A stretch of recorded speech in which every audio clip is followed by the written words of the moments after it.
اللهم صل وسلم وبارك على إمام المتواضعين. اللهم صل وسلم وبارك على راحم المساكين. اللهم صل وسلم وبارك على شفيع المذنبين إذا قام الناس إليك يا رب العالمين. عليه أفضل الصلاة وأزكى السلام. اللهم صل وسلم وبارك على سيدنا محمد وعلى آله وصحبه أجمعين. ازيكم عاملين ايه؟ يا رب تكونوا بخير وبأحسن حال. وحشتوني جدا جدا. النهاردة جايلكم فيديو قوي جدا، كله نشاط وحيوية كده وطاقة إيجابية لكل واحدة كسلانة من الحر كده زيي. أنا عن نفسي بكون كسلانة جدا من الحر، لأن انتوا عارفين اليومين دول حر جدا، والواحد يعني ايه من كتر الحر ما بيقدرش يقوم يعمل شغله، بيبقى حاسس انه جسمه كده همدان او فيه كسل او كده. بس احنا بقى طبعا هنتغلب على الحر وهنتغلب على الكسل، وهنقوم كده نتنشط وهناخد طاقة ايجابية من بعض ونشجع بعض ان شاء الله. احنا النهاردة هنعمل تنظيفة سريعة كده للصالة، يعني تعتبر عميقة الى حد ما.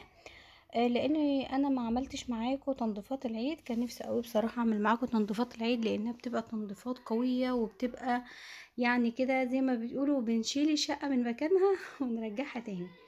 بس يعني الحمد لله، ما ربنا ما اردش ان انا اصور الفيديوهات دي يعني ايام العيد وكده.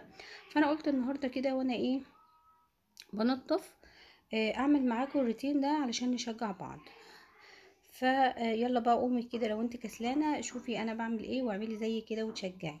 شديت الركنه كده، طبعا انا كل فتره بعمل كده علشان التراب، وقلت لكم قبل كده ان احنا عندنا تراب جامد جدا. بصراحه انا لما بكنس يعني لو كنست كل شويه بلاقي تراب، معرفش بقى يعني بيجي منين. انا في التالت عموما، بس مع التراب حاجه فظيعه عندي والله العظيم. فانا الركنه دي دايما التراب مبهدلها، كنت حاطه عليها الاول فرشه على على الشلت كده فرشه. بس المشكله في الفرشه ان هي كل شويه بتتلم لما حد بيقعد عليها، كل شويه بتتلم، فبعوز ان انا كل شويه اروح اظبطها. ولادي بقى ما اقولكوش ان هما ما بيقعدوش كده زي البني ادمين يعني بيقعدوا كده بطرق غريبة، يقعدوا يتنططوا، يقعدوا يعملوا حاجات غريبة كده، حركات على الركنة. فدايما متبهدلة، ودايما الفرشة دي كانت معصباني وبتخانق معاهم دايما. فانا قلت على ايه بقى وكل شوية نتخانق؟ فلا، انا اشيل الفرشة ومش مشكلة. كل ما ما الشيلة تتوسخ او تتبهدل، اشيل الشلتة اغسلها وارجعها تاني، او اعملها ايه كل فترة كده بالمية والصابون وفرشة كده او ليفة، برضو هتبقى تمام يعني، واطلعها في الشمس وكده. النهارده بقى كده شلتها ونضفت وراها، شلت التراب اللي وراها طبعا. العيد لسه يعني معدي بقى، يعني ما بقالوش 20 يوم. فطبعا الستاير نضيفة والحمد لله، مش هنشيل ستاير ولا اي حاجة، يدوب كده بس الركنة. وشلت طبعا الشيلات طلعتها في الشمسة، والمخدات زي ما انتم شايفين كده. برضو كنت غسل كل الحاجات دي في تنظيفات العيد. الشيلة كنت خلع الفرشة بتاعتها وغسلاها، والمخدات برضو كذلك كنت غسلاها كلها، والستائر وكل حاجة. فانا النهارده مش هغسل حاجة، الركنة بس جبت طبق مية كده فيه مسحوق ومعطر وبليفة كده خشنة عندي، وغسلت الدهور كده، ومسحت برضو بفوطة الشلت عندي. الشلت برضو بعملها ليه؟ لاني انا عندي الشلت زي ما قلت لكم، شلت الفرشه من عليها. الولاد بيكونوا بقى بياكلوا بيشربوا اي حاجه بيوقعوا عليها، فلو فيها حاجه لازقه او كده بفوطه كده وبعملها. ما برضوش بصراحه ان انا اعمل بفرشه. انا بشوف الناس كده بيجيبوا الكنبه او الركنه بتاعتهم ويقعدوا بالفرشه ويقعدوا يغسلوا. يا جماعه انتوا كده يعني بتدمروا القماش بتاعها يعني. انت بتنضفي ماشي، بس انت كده بتدمري القماش. طبعا الفرشه دي خشنه، ومع الدعك راحه جايه كده عليها بالفرشه، القماش ده مره واتنين هتلاقيه اتقطع وداب وشاط منك. لا، فعلى ايه انت تجيبي كده شويه ميه حلوين فيهم مسحوق وشويه معطر، وكمان تحطي فيهم شويه كلوركس الوان و او فانيش لو المكان عندك مبقع يعني وكده، وتغسلي كده دعكة خفيفة بالفرشة. او لو الموضوع مش مستاهل بفوطة زي ما انا عملت كده، هتلاقيها بتلمع كده وزي الفل، بدل ما تبوظي الحاجة بالفرشة.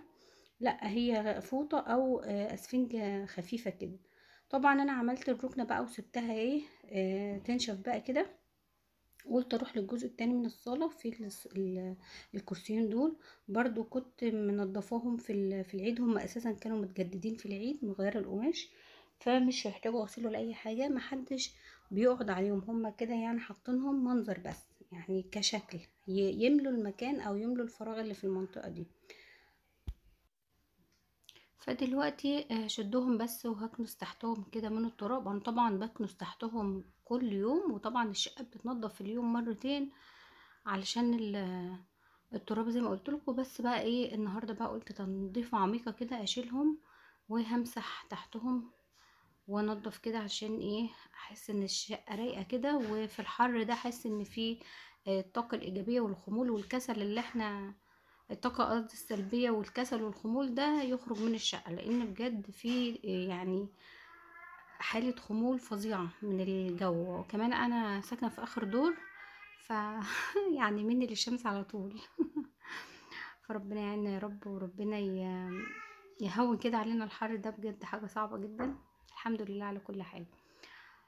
فقلت بقى ايه، امسح كده واخلي بقى ايه الشقة تتنفس كده، وكمان ادي لنفسي طاقة، لاني لو سبت نفسي للكسل كده مش هعرف اعمل اي حاجة. واحنا طبعا لازم ننظف بيوتنا تنظيف عميقة كده، يعني على الاقل خالص كل اسبوعين. يعني مش هتقدري تعملي كل اسبوع، يبقى كل اسبوعين. ما تسيبيش مثلا الشقة بتاعتك فترة كبيرة علشان لما تيجي بعد كده تنضفيها، او تيجي مثلا تعملي تنظيف عميق ما تلاقيش الدنيا متبهدلة ومكركبة وتراب في كل حتة وعايزة مجهود كبير. لا، انت ايدك في الحاجة على طول، هتحسي ان هي دايما نظيفة وما بتاخدش وقت منك ولا بتاخد مجهود كبير. لا، بسرعة كده بتلاقي الحاجة خلصت. زي ما انتم شايفين كده، الطبق اللي انا قلتلك عليه فيه كلوروكس وفيه مسحوق ومية وسفنجة خفيفة كده صغيرة في ايدي، وبعمل الدهور، لان دي اكتر حتة بيجي عليها تراب وبيلزق بطريقة فظيعة. تمام. وكمان عندي القط ده بيطير منه شعر، بيطير منه شعر وبيلزق في الركنة جامد، فما بيخرجش غير بالمكنسة بالفرشة الصغيرة دي. وبقعد كده حتة حتة، بجد الفرشة دي فظيعة والله العظيم يا جماعة، فظيعة في التنظيف، حلوة جدا. بتطلع اي تراب ولا اي حاجة في الركنة، وكمان بتطلع شعر بقى بتاع القطة او اي حاجة، فبتنضفها بتخليها زي الجديدة. فانا ما بستغناش عنها في تنظيف الركنة، عينها بس كده لما اجي اعمل تنظيف عميق بنضف بيها، يعني بتخلي الركنة كده فل كده بتلمع. يبقى ايه زي ما بيقولوا كده، ايه، وردة فلة شمعة منورة. هي فعلا بتبقى شمعة منورة من الفرشة الجميلة دي. بعملها دايما بيها علشان التراب وعشان الشعر بتاع القط. تمام. فبتخلي لي الدنيا متظبطة، فبعملها بيها كده كل فترة. وبرضو الاماكن الضيقة اللي بيبقى فيها بقى تراب وحاجات من دي، اللي هي بين الظهر والقعدة دي، كان عندي ليها قطعة رفيعة كده اللي هي بتاع الستاير، بس ضاعت القطعة دي. برضو كانت فظيعة، لما بحطها في الاماكن الضيقة دي كانت بتشفط له التراب. بس بحاول على قد ما اقدر ان انا اعملها بالفرشة دي. قلت بقى اغطي الدهور هنا علشان الدهور اكتر حتة متبهدلة، احط عليها الفرشة اللي انا كنت احطها على الشلت، هتحميها من التراب وكمان هتحميها من الشعر بتاع القط، لان بصراحة بيزهقني جدا في التنظيف. فقلت احط عليها الفرشة دي، وكل فترة ابقى اشيلها اغسلها. يعني ايه، هتوفر مجهود جامد عليا يعني. فقلت بقى اظبطها كده، واحط المناديل دي برضو كنت قصها. طبعا ملكوش دعوه بالالوان، الالوان عندي متلخبطه خالص، بس مش مشكله ان شاء الله. يعني هبقى اجدد الركنه. انا قلت لك قبل كده ان انا الركنه دي كنت عاملاها عموله، بس المنجد اللي كان عاملها لي يعني كان بوظها لي وعملها لي غير اللي انا كنت مختارها خالص، غير الصوره.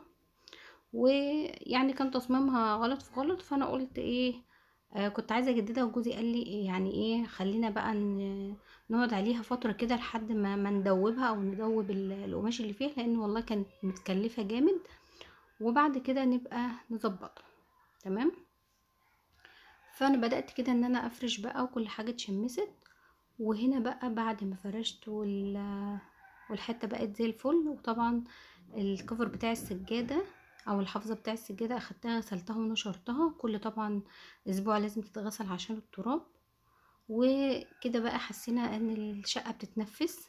يلا بقى قومي تشجعي كده وقوليلي في الكومنتات ان انا اديتك طاقة ايجابية. متنسيش تعملوا لايك واشتراك وتشجعوني بتعليق حلو. السلام عليكم ورحمة الله.